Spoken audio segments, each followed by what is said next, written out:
Terima kasih Anda masih di iNews Sore pemirsa. Calon Wakil Gubernur Jakarta nomor urut 3 Rano Karno bersilaturahmi dengan warga Bukit Duri pada Senin siang.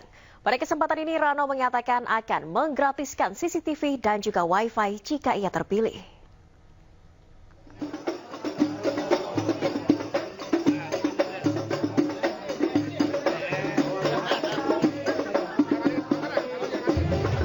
Calon Wakil Gubernur Jakarta nomor urut 3 Rano Karno atau yang lebih dikenal dengan sapaan Bang Dul menyapa warga Bukit Duri, Jakarta Selatan pada Senin siang.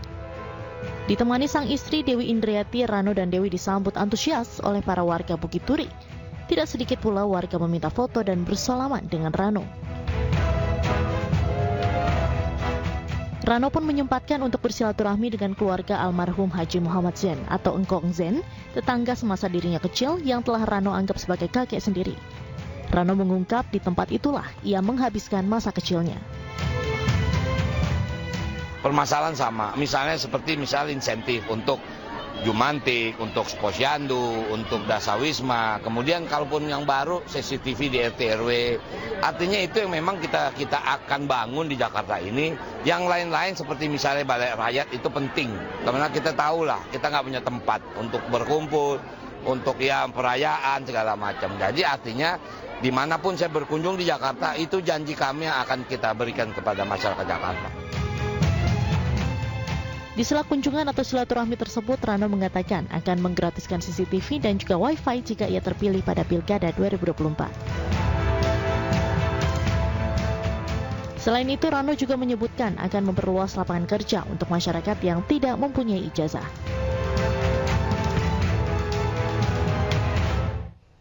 Sementara itu pemirsa, Ridwan Kamil hari ini berkunjung ke Dewan Masjid Indonesia di Tanjung Priok, Jakarta Utara. Ridwan Kamil berjanji akan lebih memakmurkan masjid di Jakarta jika ia terpilih sebagai gubernur.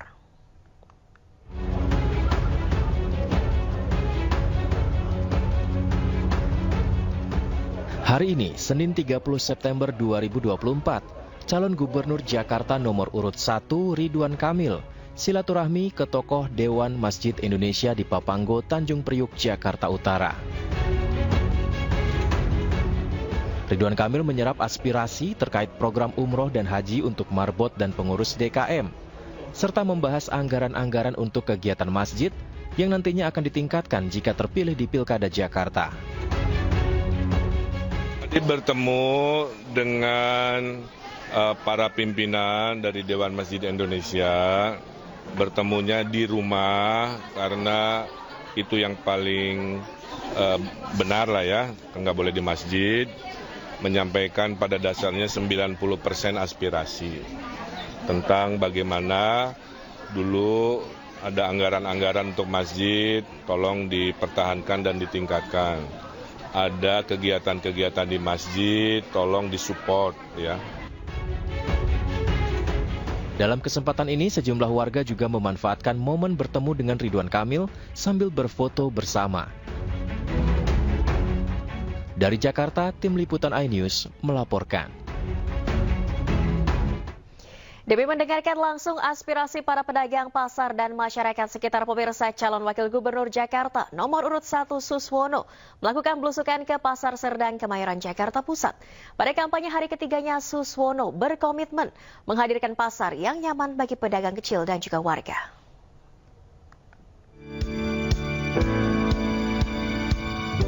Didampingi juru bicara bidang sosial pasangan Ridho, Angki Yudhistia, Cawagup Jakarta nomor urut 1 Suswono melakukan belusukan untuk mendengar keluhan dan masukan dari masyarakat di Pasar Serdang, Kemayoran, Jakarta Pusat.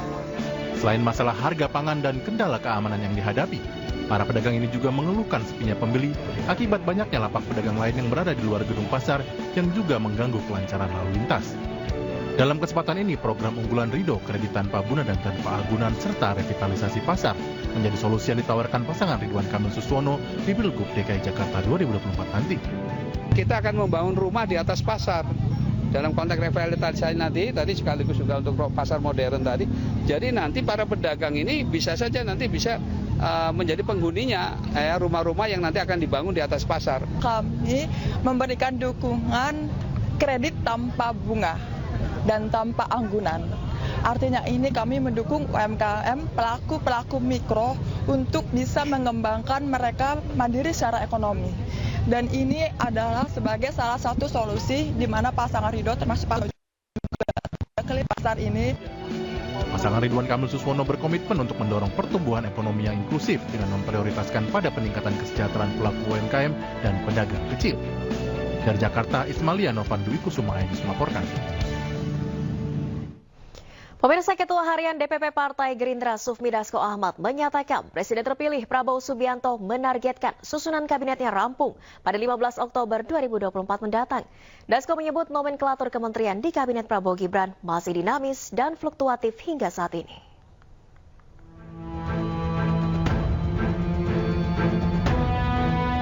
Presiden terpilih Prabowo Subianto dikabarkan akan menambah jumlah kementerian dalam kabinet pemerintahannya sebanyak 44 kementerian. Bila seluruh kementerian resmi dibentuk dan disahkan, maka penambahan ini akan menjadikan Indonesia sebagai salah satu negara dengan jumlah kementerian terbanyak di dunia setelah negara India yang mencatat 53 kementerian dalam negara tersebut. Menanggapi hal tersebut, Ketua Harian DPP Partai Gerindra Sufmi Dasko Ahmad menyampaikan, hingga saat ini pembahasan mengenai Kabinet Prabowo Gibran masih sangat dinamis. Terutama terkait nama-nama sejumlah tokoh yang diusulkan partai politik pengusung untuk menjadi menteri. Iya, kalau dari informasi yang kami dapat, nomenklatur kabinet itu masih fluktuatif, masih dinamis, begitu juga dengan nama-nama, terutama dari partai politik yang proporsinya tidak terlalu lebih besar daripada yang profesional. Nah, ini masih kemudian ada yang masuk, ada yang ditarik, nah sehingga mungkin fix final kabinet itu masih mungkin agak lama ya. Sementara Prabowo Subianto menargetkan H-5 pelantikan sudah selesai menyusun komposisi kabinet pemerintahannya. Dari Jakarta, Faisal Rinaldi, Dimas Winardi, iNews melaporkan. Pemirsa, Ketua Umum PSI Kaisang Pangarep kembali membuat heboh. Setelah sebelumnya mengenakan pakaian bertuliskan Anak Mulyono, kini Kaisang berkelakar akan memberikan hadiah jet pribadi kepada kader PSI. Tadi saya sudah bilang hadiahnya mahal, hadiahnya mewah, mintanya sepeda, padahal saya tadi mau kasih private jet.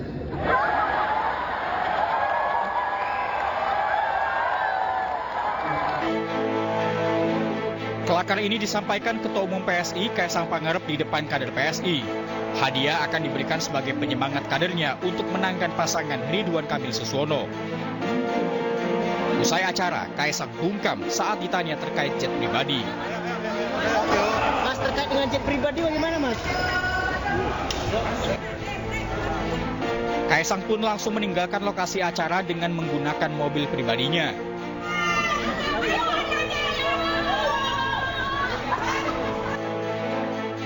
Sebelumnya, Kaisang Pangarep ramai menjadi perbincangan publik. Kaisang diduga terima gratifikasi terkait penggunaan jet pribadi. Kaisang pun mendatangi gedung KPK pada 17 September 2024 lalu untuk mengklarifikasi fasilitas jet pribadi mewah yang digunakannya ke Amerika Serikat. Ketua Umum PSI ini menyebut dirinya hanya menebeng jet pribadi milik temannya. Hingga kini KPK masih menyelidiki bukti-bukti terkait dugaan gratifikasi yang melibatkan putra bungsu Presiden Jokowi. Tim Liputan, iNews melaporkan. Sementara itu, pemirsa, calon gubernur Sumatera Utara nomor urut 1 Bobi Afif Nasution berkelakar dan menyebut dirinya sebagai menantu Mulyono. Ia juga memperkenalkan istrinya Kahiyang Ayu yang merupakan anak Presiden Jokowi sebagai anak Mulyono.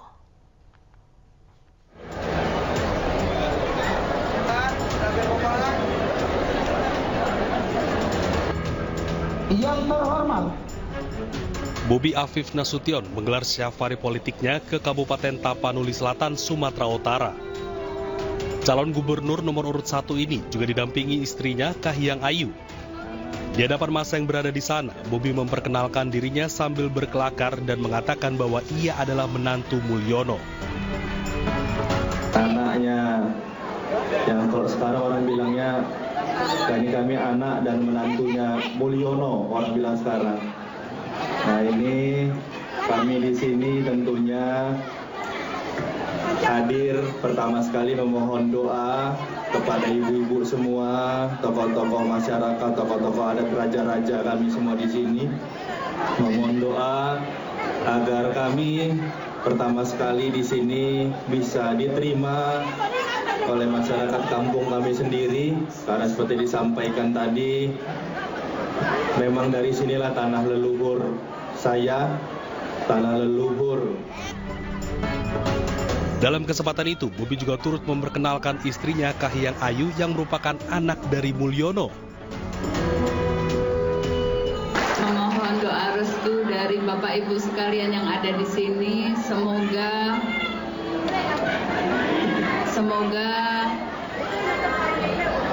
kami bisa diberikan amanah untuk menjadi Gubernur Sumatera Utara. Terima kasih.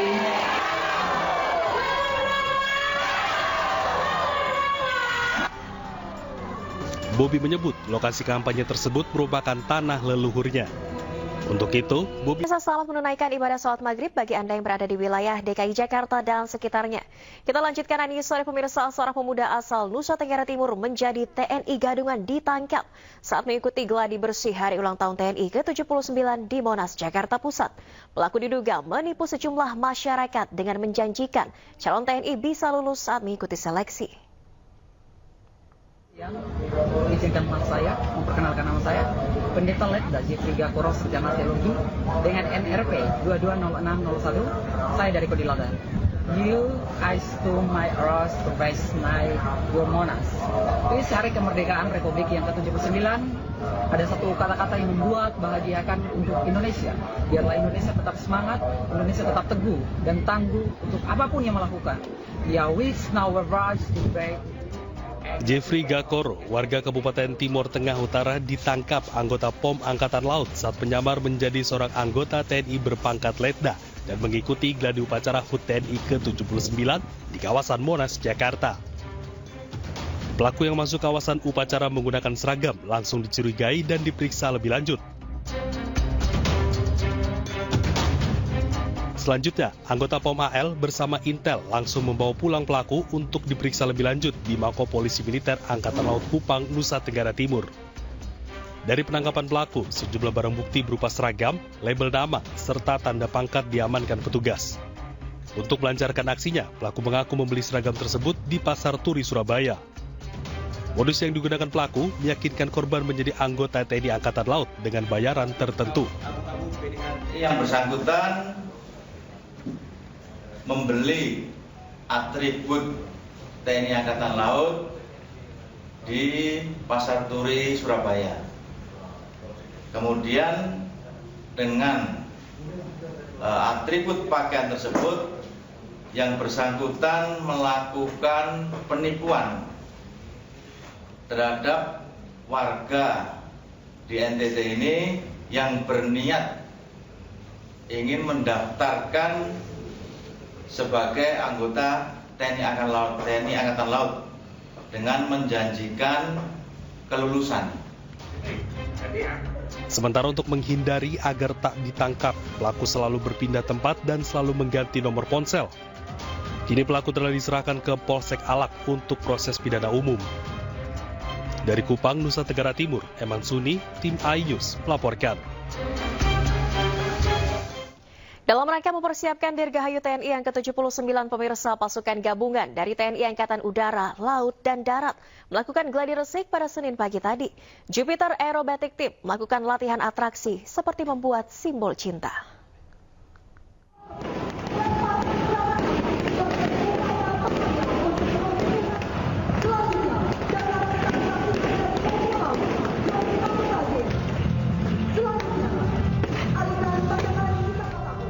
Gladi resik digelar jelang peringatan HUT ke-79 TNI pada tanggal 5 Oktober 2024.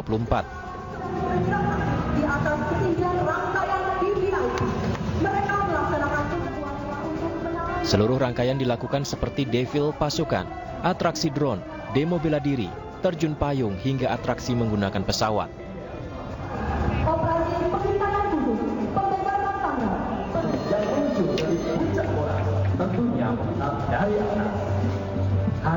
kami berbagai ujian, tangkisan dan jatuhan untuk melumpuhkan lawan.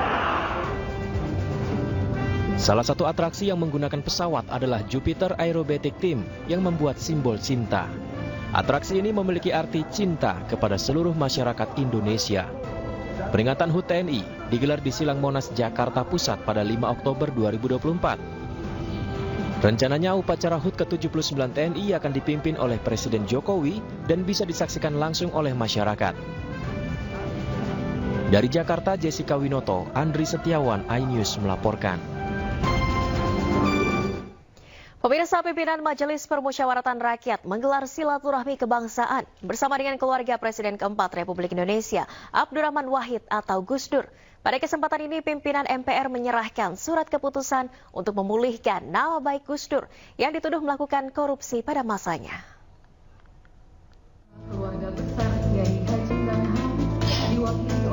Ketua MPR RI Bambang Susatyo memberikan surat rekomendasi pencabutan TAP MPR nomor 2/MPR/2001 tentang pertanggungjawaban Presiden RI keempat Abdurrahman Wahid atau Gus Dur kepada istri Gus Dur, Sinta Nuriyah Wahid, dalam acara silaturahmi kebangsaan yang digelar di ruang delegasi Gedung Parlemen MPR DPR Senayan, Jakarta, Minggu pagi. Silaturahmi kebangsaan yang digelar MPR RI ini bermaksud untuk menyerahkan surat keputusan mengenai nama Presiden keempat Abdurrahman Wahid atau Gus Dur dicabut dari ketetapan MPR terkait pemberhentiannya selaku Presiden RI keempat. Melalui pemberian keputusan ini, MPR RI bermaksud untuk memulihkan nama Gus Dur yang dituduh dalam melakukan praktik korupsi pada masa ia menjabat. MPR menegaskan bahwa TAP MPR nomor 2/MPR 2001 kedudukan hukumnya tidak berlaku lagi, oleh karenanya seluruh implikasi hukum yang terkait menjadi gugur dengan sendirinya. Mudah-mudahan saja dengan penegasan ini kita mengusulkan kembali kepada pemerintah, baik yang hari ini maupun yang datang, untuk beliau dianugerahkan gelar pahlawan. Sementara itu, istri Gus Dur, Sinta Nuriyah, mengharapkan adanya langkah konkret yang bisa diupayakan pasca dikeluarkannya surat keputusan tersebut. Ia meminta agar nama baik Gus Dur segera direhabilitasi.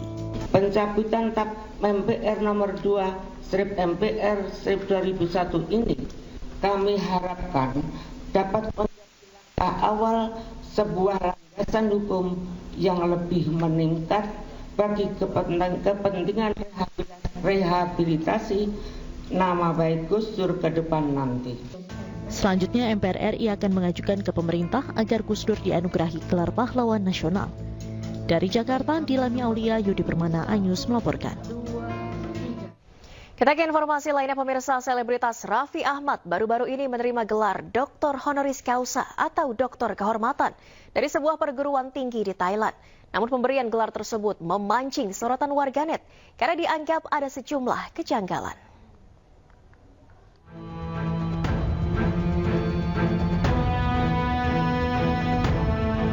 Selebritas Raffi Ahmad tengah berbahagia usai mendapatkan gelar Doktor Honoris Causa atau Doktor Kehormatan dari Universal Institute of Professional Management yang berada di Thailand. Sayangnya, penerimaan gelar tersebut kini menuai pro dan kontra. Banyak pihak yang mempertanyakan kredibilitas institusi pendidikan di negeri Gajah Putih tersebut. Pasalnya, kampus UIPM yang memberikan gelar kehormatan Raffi Ahmad dicurigai tidak masuk dalam top universitas dunia. Kampus UIPM bahkan tidak masuk dalam sejumlah website yang memuat peringkat perguruan tinggi dunia. Di media sosial X, sebuah akun bernama @IbrahimNiar mencoba mencari tahu lokasi kampus UIPM di Thailand. Warga Indonesia yang saat ini tinggal di Bangkok tersebut membagikan foto penelusuran ke alamat UIPM menggunakan transportasi umum. Namun setibanya di lokasi, yang ia temukan bukanlah kampus maupun lembaga pendidikan, melainkan sebuah hotel dan hunian apartemen. Sementara itu, selebritas Raffi Ahmad hingga kini belum memberikan komentar apapun perihal kisruh gelar doktor kehormatan yang diterima dirinya. Tim Liputan iNews melaporkan. Ya pemirsa, jangan kemana-mana, Aini Sore akan dilanjutkan rekan saya Diandra Mukni. Selamat sore Diandra, ada informasi menarik apa lagi di Aini Sore? Baik, Valeri, selamat sore dan juga pemirsa. Nanti setelah jeda akan ada informasi mengenai diduga akibat percikan api dari pengelasan sebuah toko mebel dan tas ludes terbakar. Informasi ini akan kita hadirkan usai jeda, tetaplah bersama kami.